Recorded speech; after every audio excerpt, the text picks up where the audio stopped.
Carol, if we may.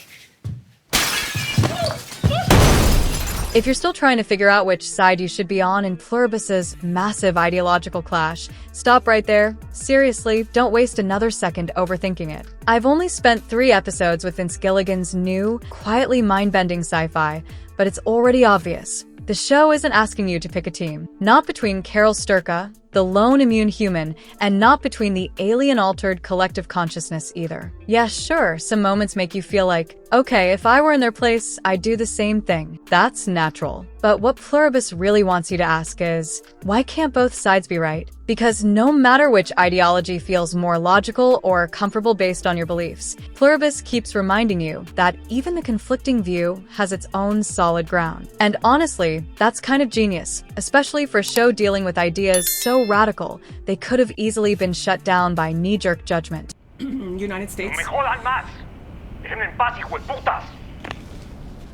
Is Menuso's Oviedo really going to make contact with Carol? You know what really makes the worker bee human's sweetness feel so unsettlingly genuine in Pluribus? It's not just that they give the immune people whatever they ask for. It's the way they study their needs with the kind of attention only someone who once loved them would. And honestly, that tracks because almost every immune person has lost someone they deeply cared about to the hive mind. So now, nearly the entire world, everyone except the 13 immune individuals, carries the memory of loving most of those 13, Carol included. Carol tries to convince herself that her wife, Helen, escaped this bizarre global takeover, but the painful truth is that Helen had already become one of them before she died. And that means every hive-connected human remembers loving Carol. They still do. So Zoja showing up on Carol's flight home? Not surprising. What is surprising are those Wayfarer logos on the plane seats, the same fictional airline from Vince Gilligan's Breaking Bad universe. What a wild way for Pluribus to hint they share a world. And yeah, Rhea Seehorn playing both Kim Wexler and Carol might be confusing, but the doppelganger theory fits perfectly. If Zoja can look just like Carol's romantic lead, Rabin, then why not another Carol-like person in Albuquerque? As for Zoja sticking close, it likely has a lot to do with Carol literally stepping in front of the plane to stop it. Hard to ignore a gesture like that. But emotionally, nothing's changed for Carol. She still feels like the only person fighting against a world where humanity has surrendered what made individuals unique. So, of course, she's desperate to find someone who thinks this entire hive mind evolution is absurd. Enter the list of non-English speaking immune people around the world, an eclectic group with quirky jobs and a suspicious number of cat lovers. Among them is one name that grabs Carol's attention, Menuso's Oviedo from Asuncion. She's interested because, as Zoja notes, he refuses to communicate with the hive. Finally, someone who isn't thrilled about becoming one consciousness among billions. Carol knows just enough Spanish to follow when Zoja calls him, but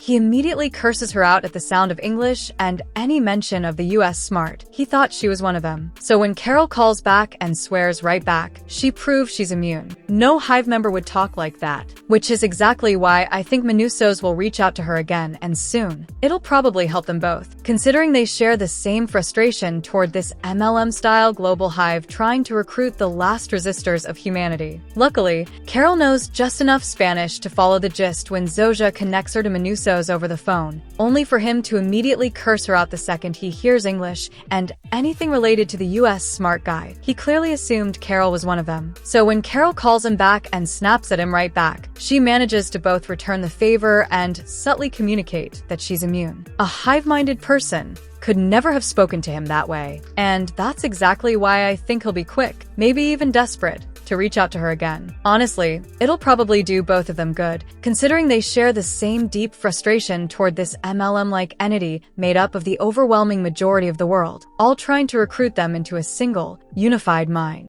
You're gonna forget everything you know about Helen.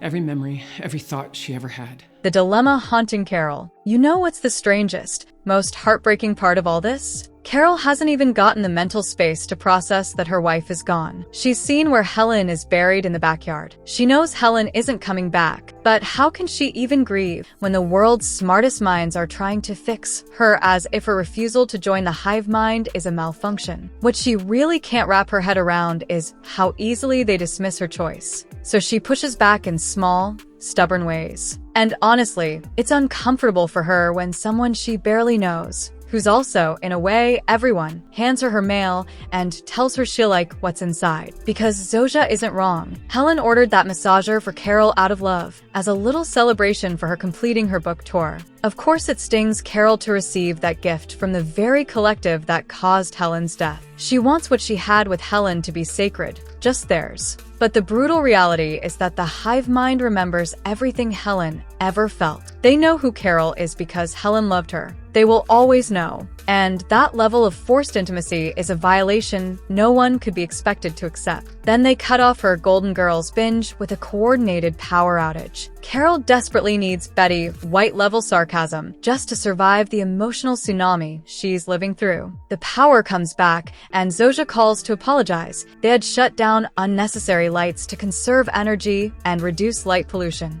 Objectively, it's not a terrible idea. They've kept essential services running. They don't work at night. There's no crime. The world is literally healing. In fact, it sounds like the dream scenario for someone like Carol, who donates to the Sierra Club. So, why is she furious? Because the price of this utopia was the loss of individuality. Losing yourself is the line she refuses to cross. Her anger isn't about the conservation, it's about the principle behind it. Same with the food incident. She dumped the delicious meal they sent, only to find the local sprouts completely empty because the hive had collected all resources. She couldn't starve, so she demanded they restock everything. Yes, it's a bit Karenish to call that independence when she's asking them to do the labor, but the hypocrisy hits her only once she sees how happy everyone is to refill the store just for her. And that cheeky Sprouts poster, "Every meal is a choice," felt almost like a PETA slogan. Maybe it was a dig at her wasting the food they lovingly made. She doesn't notice. She mostly just wants to give Zoja a hard time, channel a little Betty White sass. Which is probably why she ends up demanding a hand grenade to celebrate the best week of mankind. Dark humor, but very on brand for Carol. Carol, if we may.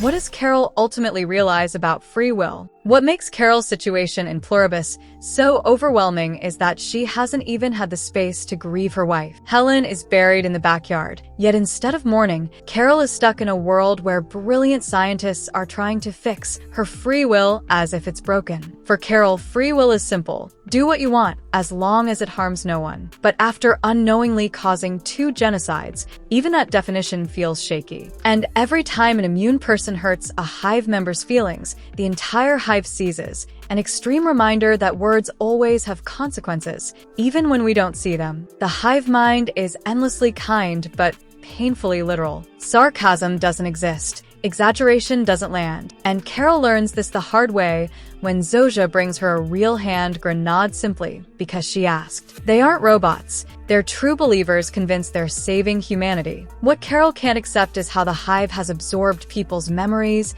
talents, and identities without consent. To her, it's theft. To them, it's survival. They think infecting her is like throwing someone a life jacket. Her memory of seeing the northern lights with Helen makes everything harder. Carol didn't enjoy the cold or the ice hotel, but she cherished Helen's joy. And now she realizes the hive is creating the exact world Helen would have loved. Kind, beautiful, equal, magical. Helen's dreams live on inside them. Carol can stop them from mentioning Helen, but she can't stop them from loving what Helen loved. When Carol pulls the grenade pin, maybe she's desperate for control. Maybe part of her believed it wasn't real. But when Zoja jumps out the window to save her and nearly dies, Carol finally sees the truth. They will always protect her, even from herself. Carol's free will is based on trust that people won't destroy each other just because they can. The hive's version is similar, except they have no desire to cause harm at all. The only ones who can still be dangerous are the immune. So yes, it terrifies Carol that they'd hand her another grenade or even an atom bomb without hesitation. But isn't it just like the real world? Humans always get access to dangerous things, and someone always misuses them. Maybe that's why everything heavy keeps landing on the sweetest grumps. Oh, it's turning purple. Oh, look at that. Final thought, and that's the strange, brilliant tragedy of Carol's journey in Pluribus. A woman fighting to keep her identity in a world where individuality has become an endangered species and kindness has become a collective instinct. She's stubborn, flawed, furious, grieving, and still somehow trying to hold on to the last scraps of what makes a person a person. Whether she likes it or not, the hive isn't her enemy. It's the mirror she doesn't want to look into. And maybe that's why watching Carol stumble through this new world feels so painfully human. So if free will is a gamble, and Carol is the only one left who can still lose, what happens next? Guess we'll find out, one meltdown, one miracle, and one misplaced grenade at a time. Tinga to madre, Kebrong!